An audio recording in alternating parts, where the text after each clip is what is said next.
मां हूं, धरती मां। शक्ति यदि बुद्धि के अधीन रहे तो ऐसे कार्य कर सकती है जो इतिहास में सदा जीवित रहते हैं। शक्ति पर यदि ज्ञान और बुद्धि का अंकुश रहे तो निर्माण की एक अनूठी क्रिया जन्म लेती है। परंतु यदि शक्ति के सिर से बुद्धि और ज्ञान का अंकुश हट जाए या शक्ति बुद्धि के वश से बाहर हो जाए तो अराजकता और विनाश के द्वार खुल जाते हैं। बाहुबल यदि बुद्धि बल को अपना बैरी मान ले तो कई पीढ़ियां बर्बाद हो जाती हैं। बुद्धिजीवियों का दमन मानव इतिहास की सबसे बड़ी दुर्घटना होती है।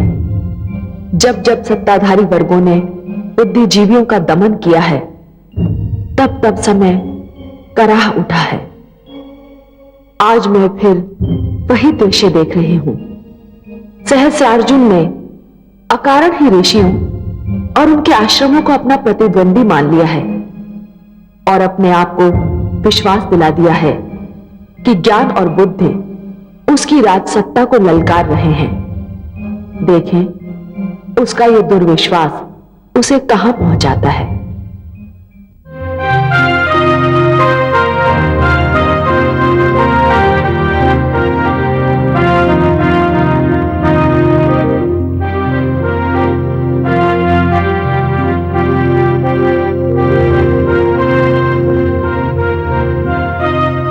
महाराज सहस्रार्जुन, क्या आपको अपने ऊपर लगे आरोप का ज्ञान है?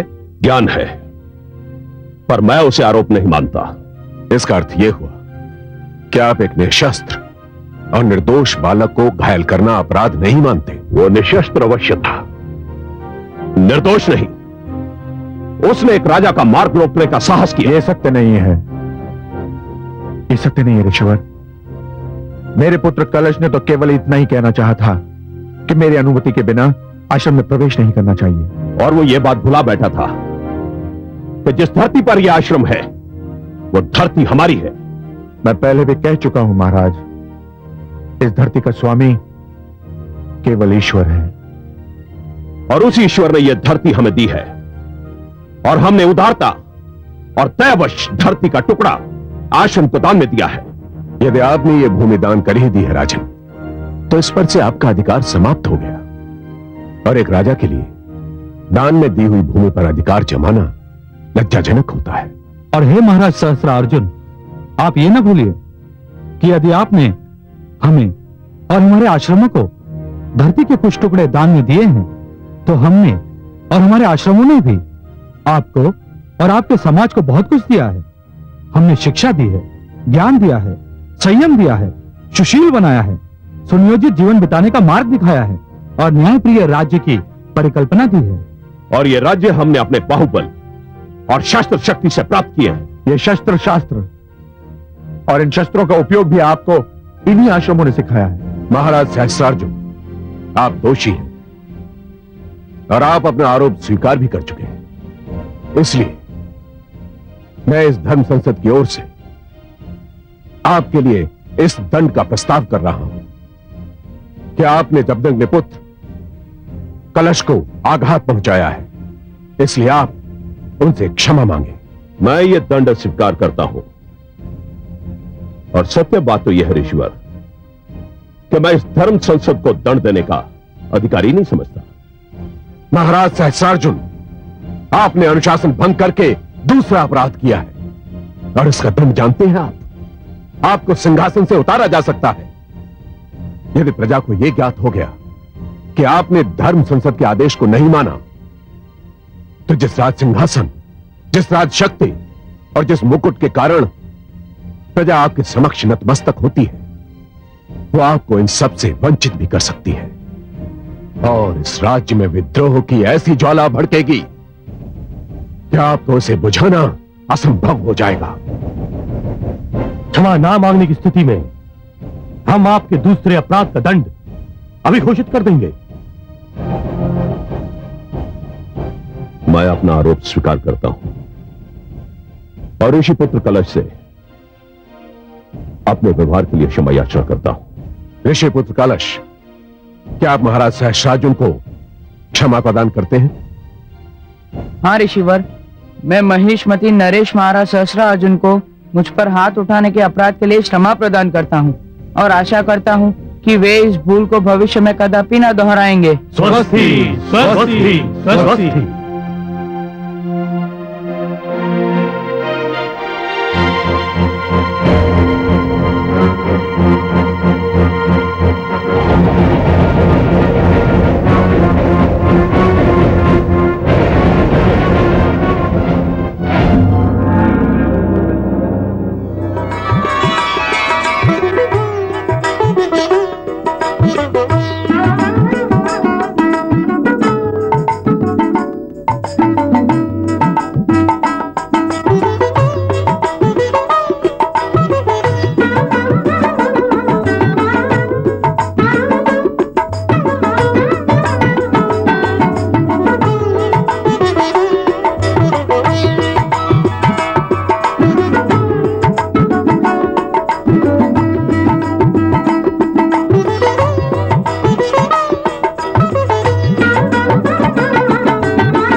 हे महाराजाओं, मैं अपने राजभवन में आप सबका स्वागत करता हूं।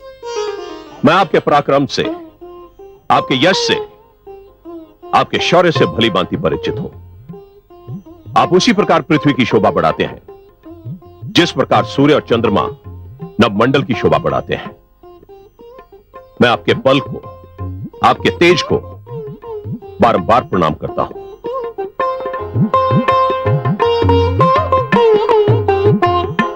हे महिष्मती नरेश, महान सम्राट सहस्रार्जुन, हम बता नहीं सकते कि आपका निमंत्रण पाकर हम कितने प्रसन्न हुए। हमें लगा इतनी महानता पाल लेने के बाद भी आप हम जैसे राजाओं को भूले नहीं। नहीं मेरे पूज्य अतिथिगण, आप सब महान हैं।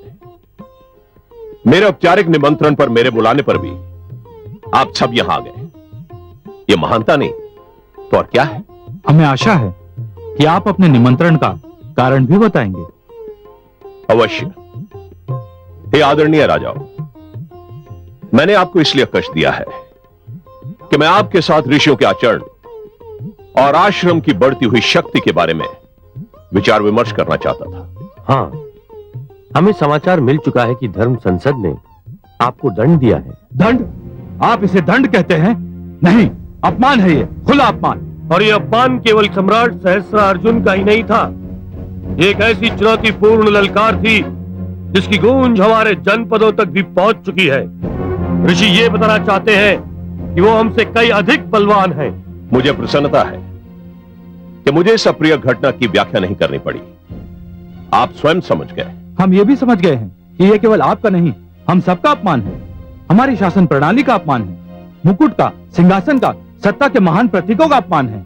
आज जो महाराज सहस्रार्जुन के साथ हुआ है, कल हम में से किसी के साथ भी हो सकता है। मैं यही जानना चाहता था कि ऐसी अप्रिय घटना दोबारा ना हो, आप में से किसी के साथ भी ना हो। उसके बारे में हमें क्या करना चाहिए? वो तो हम नहीं जानते, हम तो बस ये जानते हैं कि आप जो भी करें हम आपके साथ हैं महाराज। हमारे मस्तिष्क में एक योजना है। हमारी प्रजा को यह बात कदापि ज्ञात नहीं होनी चाहिए कि हम ऋषियों के विरुद्ध पग उठा रहे हैं अथवा उन्हें दंडित कर रहे हैं। उन्हें यही लगना चाहिए कि ऋषि क्रोधित और उत्तेजित होकर हमारे विरुद्ध उठ खड़े हुए हैं। ये कैसे संभव होगा? बड़ी सरलता से हमें उन्हें उत्तेजित करना होगा। राजकोष से जो उन्हें सहायता मिलती है उसे बंद करना होगा। जनहित के नाम पर आश्रमों पर कर लगाना होगा। और प्रजा से यह कहना होगा कि यदि कृषक और भूमि के स्वामी कर देते हैं तो ऋषियों को इस बात से छूट क्यों दी जाए? यह सब आश्रमों और ऋषियों की शक्ति को कम करने के ढंग होंगे। वाह, ऐसी योजना तो केवल आपके जैसा महान मस्तिष्क ही सोच सकता है महाराज सहस्रार्जुन। इस योजना की पूर्ति के लिए पहला पग मैं स्वयं उठा रहा हूं और कल ही उठाने जा रहा हूं। क्या करने जा रहे हैं आप? हमें नहीं बताएंगे? आपसे कुछ भी छुपाने का कोई अर्थ नहीं। जो मैं करने जा रहा हूं, जब वो हो जाएगा तो आपको देखकर और सुनकर बहुत आनंद आएगा।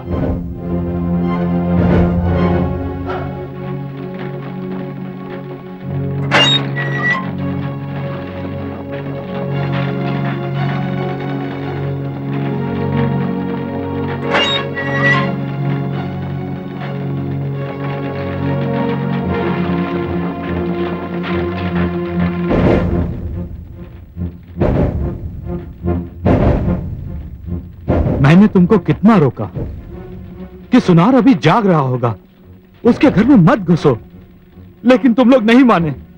अंततः हम पकड़े गए ना। मुझे क्या पता था कि हमारे ग्रहों की दशा उत्तम नहीं है। पता नहीं अब हमारा क्या होगा। अरे होगा क्या? महाराज सहस्रार्जुन के राज्य में न्याय की आस करना ही समय नष्ट करना है। उनके राज्य में चोरी करना पाप नहीं, पकड़ा जाना पाप है। खोलो। चलो, महाराज ने तुम्हें बुलाया है। इस समय अर्धरात्रि को? हाँ, अभी इसी क्षण। लगता है मारे गए। दंड तो प्रातः काल भी दिया जा सकता है, रात्रि तो कट जाने दीजिए। चलते हो या मारते मारते ले चलूं? चलते हैं, चलते हैं भाई। जो भाग्य में लिखा है वो तो होना ही है।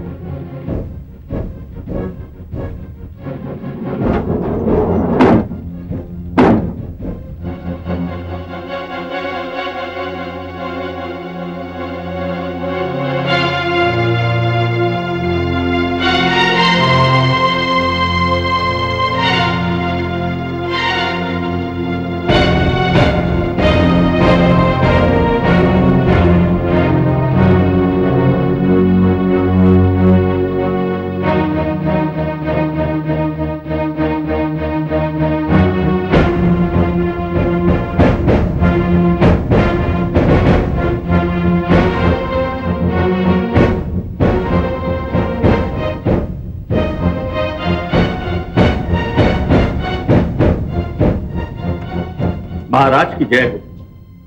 अभियुक्त उपस्थित है महाराज। तुम जा सकते हो।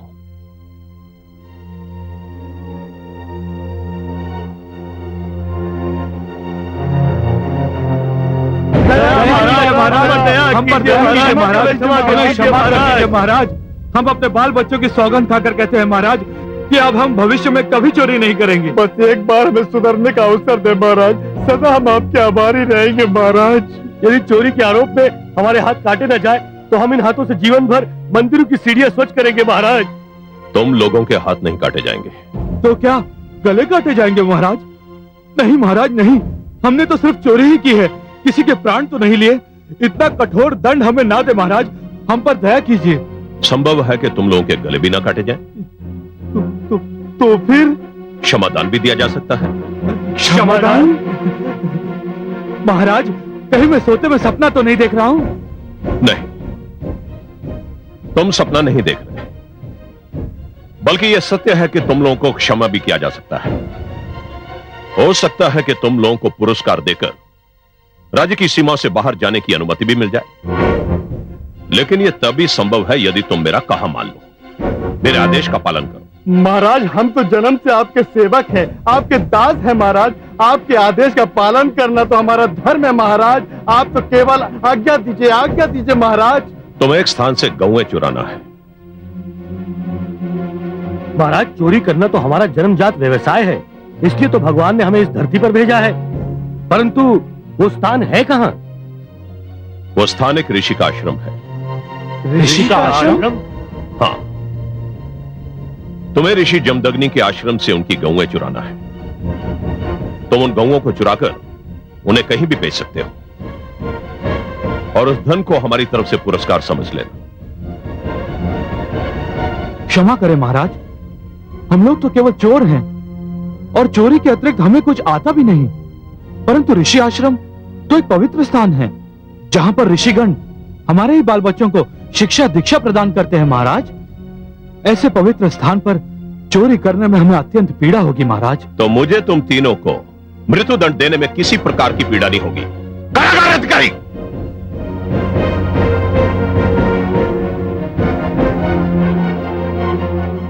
आज्ञा महाराज। इन तीनों को ले जाओ और भोर होने से पहले इनका वध कर दो। हमें सब स्वीकार है महाराज, जो आप कहें वो सब स्वीकार है। हम अभी जाते हैं, चोरी करते हैं महाराज। हम आपके आदेश का पालन करेंगे महाराज। जान लो, अगर हमारे साथ किसी प्रकार का कोई छल किया तो उसका परिणाम अच्छा नहीं होगा। जाओ। ठीक है महाराज, धन्यवाद महाराज।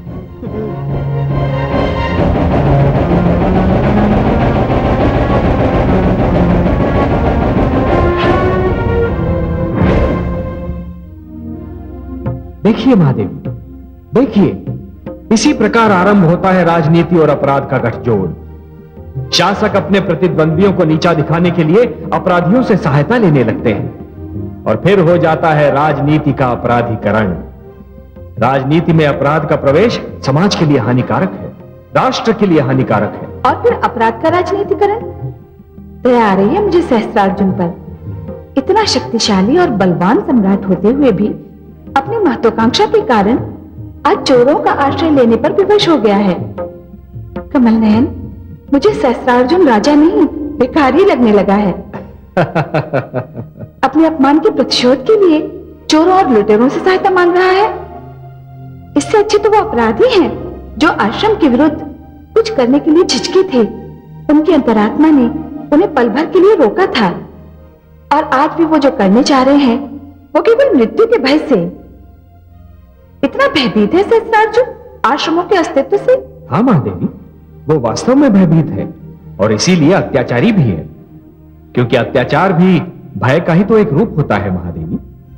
अत्याचारी वही होता है जो भीतर से भयभीत होता है, जो भीतर से स्वयं को असुरक्षित पाता है।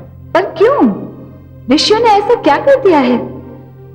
महादेवी, जिस प्रकार एक मदोन्मत्त गज अपनी पीठ पर बैठे हुए महावत और उसके अंकुश को शरीर से झटक कर फेंक देना चाहता है, उसी प्रकार सत्ता की मदिरा में चूर सत्ताधारी स्वयं पर कोई रोक, कोई विरोध सहन ही नहीं कर पाता। और इसीलिए तो ऋषिगण और उनकी धर्म संसद बनाई गई थी कि राजा जनहित के विरुद्ध कुछ ना करे, अपनी शक्ति और सत्ता का अनुचित प्रयोग ना करे, कभी अपना संयम न खोए। परंतु दुर्भाग्य से महादेवी, सहस्त्रार्जुन इसे अपनी स्वतंत्रता पर लगा हुआ पहरा समझ बैठा है। परंतु हे कमल नयन, दुख का विषय तो यह है कि ऋषिगण भी मानव हैं और सहस्त्रार्जुन भी। जो भी हो रहा है उसके फलस्वरूप तो मानव ही मानव से टकराएगा ना। फिर कोई भी जीते कोई भी हारे, वास्तविक हार तो मानवता की ही होगी। महादेवी, यदि ब्रह्मा का यही निर्णय है तो यही सही। पर यह तो आप देख ही रही हैं ना कि टकराने वाले दो मानवों में से एक के पास बाहुबल है तो दूसरे के पास बुद्धि बल, एक के पास शस्त्र है तो दूसरे के पास शास्त्र। देख रही हूँ कमल नयन, और ये भी देख रही हूँ कि युद्ध में बुद्धि वो कार्य नहीं कर सकती जो भुजा करती है। शास्त्र शस्त्रों की भांति प्रहार नहीं कर सकते। जानता हूं प्रिय, और इसीलिए मैं समस्त मानव लोक को नष्ट नहीं होने दूंगा। मैं उनकी रक्षा करूंगा जो असहाय हैं, दुर्बल हैं, परंतु मानवता को जिनकी आवश्यकता है।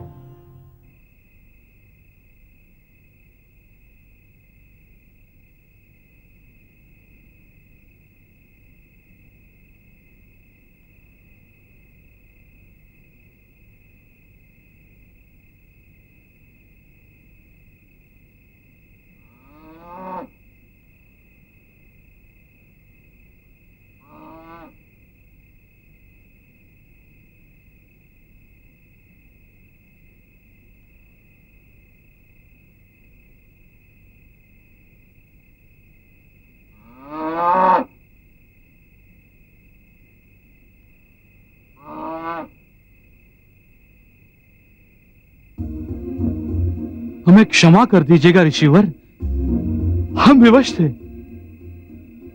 हम जो भी कर रहे हैं उस पर हमारी अंतरात्मा हमें धिक्कार रही है। परंतु चोरी हम अपने प्राणों को बचाने के लिए कर रहे हैं।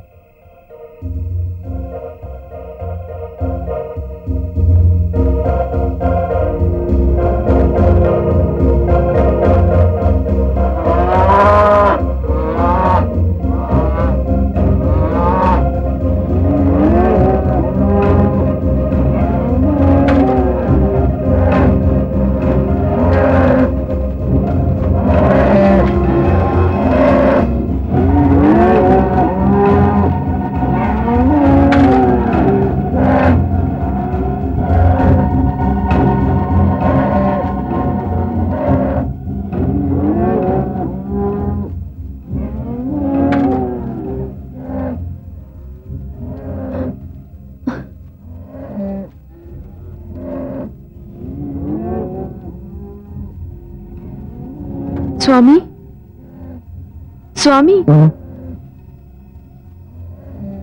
क्या हुआ देवी? ये असमय कौवे क्यों रंभा रही हैं? अंधेरे में कुछ देख लिया होगा, अन्यथा इस आश्रम में तो कोई भय नहीं।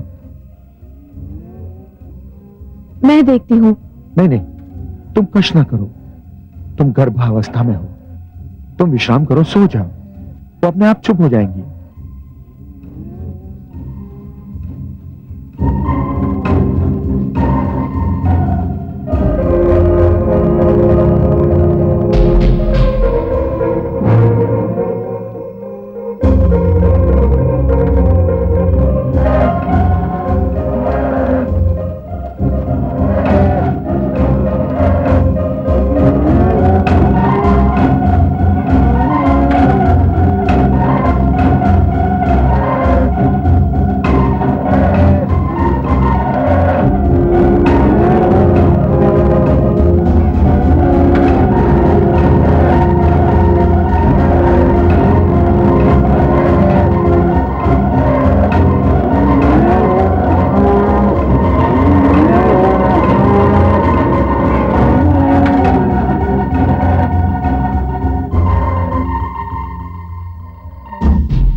महाराज की जय हो। अभियान पूरा हुआ महाराज। आपके ये तीनों दास अपने कार्य में सफल होकर लौटे हैं। हम बहुत प्रसन्न हुए। अब इन तीनों के लिए आदेश क्या है? इन तीनों ने बहुत भला कार्य किया है, हमारे आदेश का पालन किया है, और हम नहीं चाहते कि इस कार्य की भनक किसी को भी मिले। हम चाहते हैं कि भेद कभी न खुले कि यह कार्य किसने किया। हम नहीं चाहते कि यह रहस्य कभी भी प्रकट हो कि यह कार्य किसने करवाया है।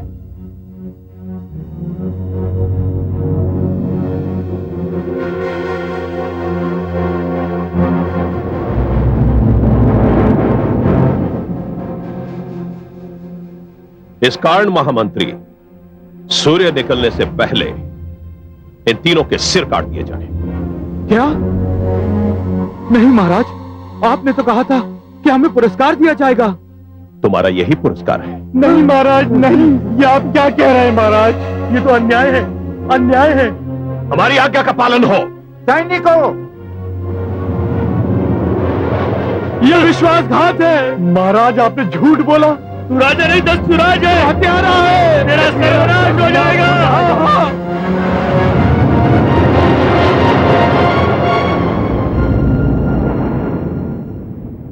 राजा को ईश्वर के अधिकार प्राप्त होते हैं और ईश्वर कभी भूल नहीं करता।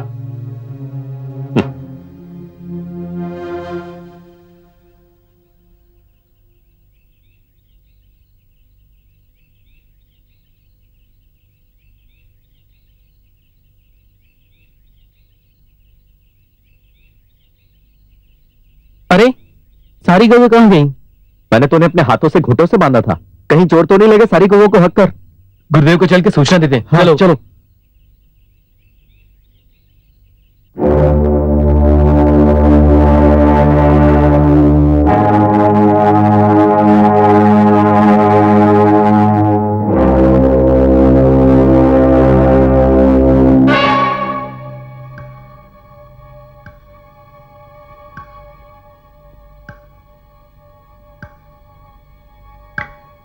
प्रणाम महाराज। कहिए महामंत्री जी, जमदग्नि आश्रम में रात की घटना की क्या प्रतिक्रिया हुई है? सर्वथा वैसी ही जैसी हमने आशा की थी। आश्रम में सनसनी फैली हुई है।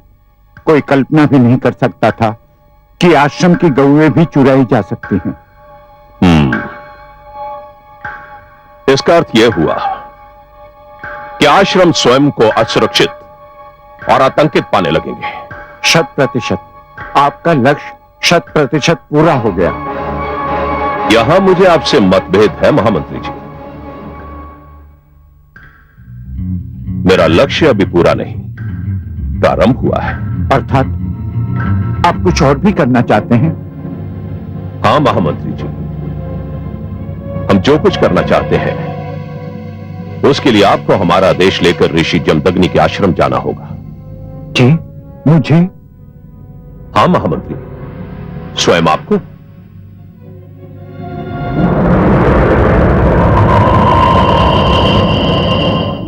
मुझे तो अर्धरात्रि को ही गौओं के रंभाने से संदेह हो गया था कि कोई ना कोई संकट अवश्य है। किंतु देवी, ये कोई सोच भी नहीं सकता था कि कोई गौओं की चोरी करेगा। अरे निकृष्ट अपराधी भी इतना घृणित कार्य नहीं कर सकता। सत्य पूछिए तो मुझे गौओं की चोरी का इतना दुख नहीं है। मुझे तो विद्यार्थियों के आहार की चिंता है। जिसने भी ये अनैतिक कार्य किया है उसने शिशुओं के मुख से उनका भोजन छीना है। यदि विद्यार्थियों को दुग्ध आहार ना मिला तो उनके स्वास्थ्य का क्या होगा? हाँ। मैं सोचता हूं कि मैं स्वयं महाराज सहस्त्रार्जुन के पास जाऊं। तो राजा है, देश में शांति और सुरक्षा व्यवस्था करना उनका धर्म है। उनके रहते हुए देश में लूटमार हो तो स्वयं उनके लिए लज्जा का विषय है। सिद्धांत रूप से तो आप सत्य कह रहे हैं, किंतु पुत्र कलश वाली घटना के उपरांत क्या उनका व्यवहार अब भी वैसा ही होगा जैसा पहले था? वो एक निजी समस्या थी देवी। राजा न्याय करते समय अपनी भावना से न्याय को प्रभावित नहीं होने देता।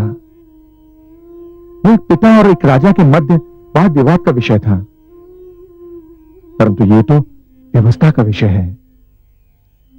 प्रजा का दुख, उसकी विपदा राजा नहीं सुनेगा तो और कौन सुनेगा?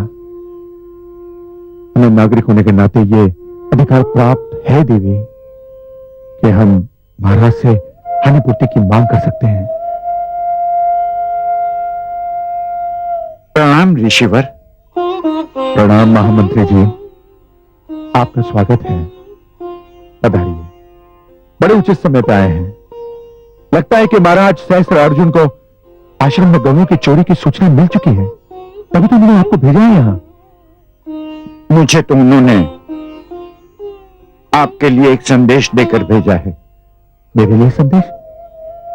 क्या संदेश भेजा है महाराज ने? ऋषिवर, महाराज सहस्त्रार्जुन ने संदेश भेजा है कि उन्होंने राज्य की उन्नति के लिए कई योजनाओं की घोषणा की है। प्रजा की सुविधा के लिए यातायात के आधुनिक साधन, कृषकों की सहायता के लिए नए बांध इत्यादि इनमें प्रमुख हैं। इन योजनाओं के लिए बहुत अधिक धन की आवश्यकता है। परंतु महामंत्री जी, आप ये सब बातें मुझसे क्यों कह रहे हैं? आप कहना क्या चाहते हैं? ऋषिवर, महाराज इस निष्कर्ष पर पहुंचे हैं कि जनहित की योजनाओं के लिए धन जुटाने के उद्देश्य से अनावश्यक व्यय बंद करने होंगे। इसलिए उन्होंने ये निर्णय लिया है कि आपके आश्रम को जो आर्थिक सहायता राजकोष से मिल रही है वह स्थगित कर दी जाए।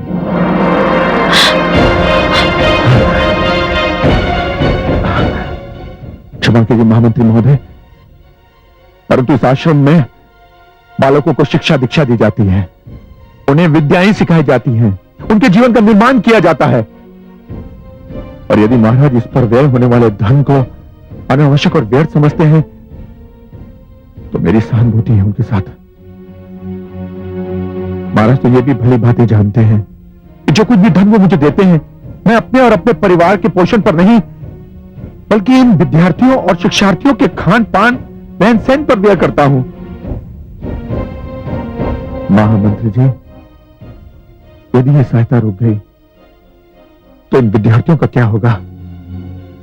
अरे शिक्षा ही समाप्त हो गई तो यातायात के साधन और बांध क्या करेंगे? ऋषिवर, मुझे खेद है कि मैं आपके इस प्रश्न का उत्तर नहीं दे सकता। मेरा कर्तव्य था आपको महाराज का संदेश सुनाना, जो पूरा हुआ। अब मैं अनुमति चाहूंगा। प्रणाम। रुक जाइए महामंत्री जी, मेरी बात तो सुन लीजिए। नहीं गुरुदेव, जाने दीजिए महामंत्री जी को, मत रोकिए उन्हें। नहीं पुत्र, ये शेषव विद्यार्थियों का प्रश्न है, उनके जीवन का प्रश्न है। जो इस आश्रम में रहते हैं उनका क्या होगा, इस आश्रम का क्या होगा? यह आश्रम इसी भव्यता से चलता रहेगा। परंतु कैसे पुत्र? इस आश्रम को चलाने के लिए धन की आवश्यकता है, और ये धन कहां से आएगा? धन हम लाएंगे गुरुदेव। तुम लाओगे? तुम कहां से लाओगे? हम नगर नगर जाकर दान मांगेंगे, द्वार द्वार पहुंचकर भिक्षा मांगेंगे गुरुदेव। तुम दान मांगोगे, भिक्षा मांगोगे? हाँ गुरुदेव, और इसमें दोष ही क्या है? जब स्वयं भगवान भिक्षा मांग सकते हैं तो हम क्यों नहीं मांग सकते गुरुदेव? भगवान ने मानवता के लिए भिक्षा मांगी थी, हम शिक्षा और विद्या के लिए भिक्षा क्यों नहीं मांग सकते गुरुदेव? पुत्र, सुन लिया महामंत्री जी, आप प्रस्थान कर सकते हैं और अपने महाराज से कहिएगा कि अब हमें उनके दान की कोई आवश्यकता नहीं। प्रणाम।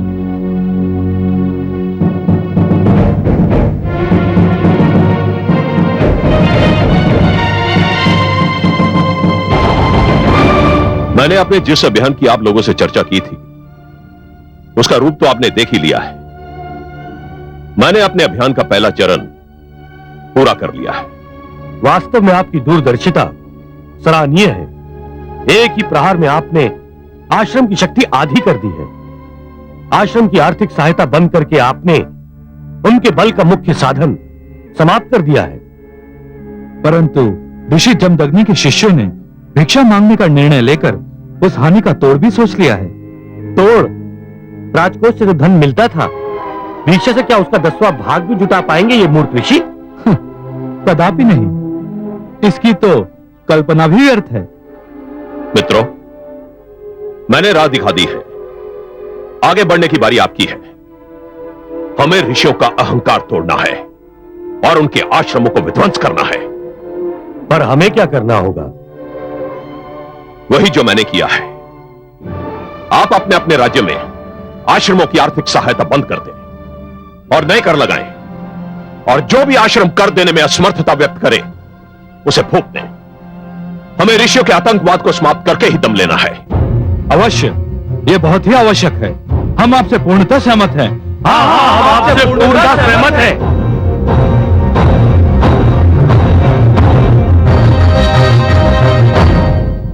प्रणाम ऋषिगण। क्या समाचार लाए हो शिष्य? ऋषिगण, मैं ऋषि जमदग्नि के आश्रम से आ रहा हूं। वहां एक ऐसी घटना घटी है जिसके कारण पूरे राज्य में असंतोष फैलने लगा है। हमें पूर्व वृत्तांत सुनाओ शिष्य। ऋषिगण, गौओं की चोरी एक ऐसी घटना है जो आज तक नहीं घटी थी, किंतु जमदग्नि के आश्रम से 200 गौएं एक साथ चुरा ली गई हैं, और यह ज्ञात नहीं हो पा रहा है कि इस चोरी में किसका हाथ है। गौओं की चोरी? क्या यह संभव है ऋषिवर? मुझे तो तनिक भी विश्वास नहीं हो रहा, क्योंकि गौओं का मोल भाव तो सार्वजनिक रूप से होता ही नहीं है। इसलिए किसी का धन प्राप्ति के लिए गौओं को चुराना तो समझ में ही नहीं आता। और फिर यहां प्रश्न एक दो गौओं का नहीं है जो यह समझा जा सके कि किसी ने निजी आवश्यकता की पूर्ति के लिए ऐसा किया होगा। यहां तो प्रश्न 200 गौओं का है। ठहरिए, मुझे देखने दीजिए। हरिओम।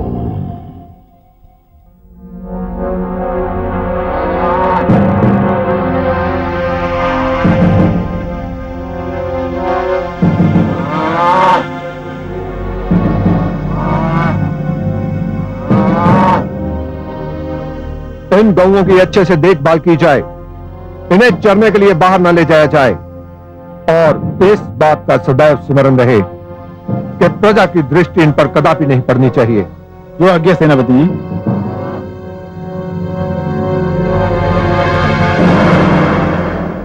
ये तो अनर्थ है, घोर अनर्थ।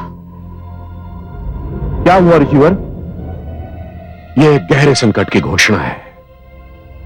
ऋषिगण, जैसा कि मैं पहले भी कह चुका हूं, कुछ राजा और नरेश गुरुकुल संस्था पर आक्रमण करने के लिए उतावले हो रहे हैं। मेरा संदेह उचित सिद्ध हुआ। आक्रमण आरंभ हो चुका है। हे ऋषिवर, हम विस्तार से सुनने के लिए व्याकुल हैं। ऋषि जमदग्नि के आश्रम से 200 गौओं की चोरी में राजा सहस्रार्जुन का हाथ है, और ये सारी गौएं उन्हीं के पास है। ये तो बहुत घृणित कार्य है ऋषिवर। हमें मौन नहीं रहना चाहिए। गुरु वशिष्ठ, आपके विचार से हमें क्या करना चाहिए? राजा सहस्रार्जुन ने ऋषि जमदग्नि से अपने अपमान का प्रतिशोध लिया है, और प्रतिशोध लेने की धुन में वे अपना राजधर्म भी भूल गए। हमें उनको राजधर्म पुनः स्मरण कराना है। इसलिए हे शिष्य, तुम पुनः उनके पास जाओ और भरे सभागृह में जाकर उनके इस कुकृत्य का भंडाफोड़ कर दो। उन्हें बताओ कि हमें ज्ञात है, हमें सब कुछ ज्ञात है। उनसे कहना कि एक राजा को चोरी करना या करवाना शोभा नहीं देता। उनसे यह भी कहना कि धर्म संसद ने गुरुकुल संस्था पर किए गए इस प्रहार को बहुत गंभीरता से लिया है, और भविष्य में ऐसा कुकृत्य नहीं होना चाहिए। और उन्हें यह चेतावनी देना शिष्य कि धर्म संसद को एक राजा को भी अपदस्थ करने का अधिकार है, उन्हें सिंहासन से उतारने का अधिकार है।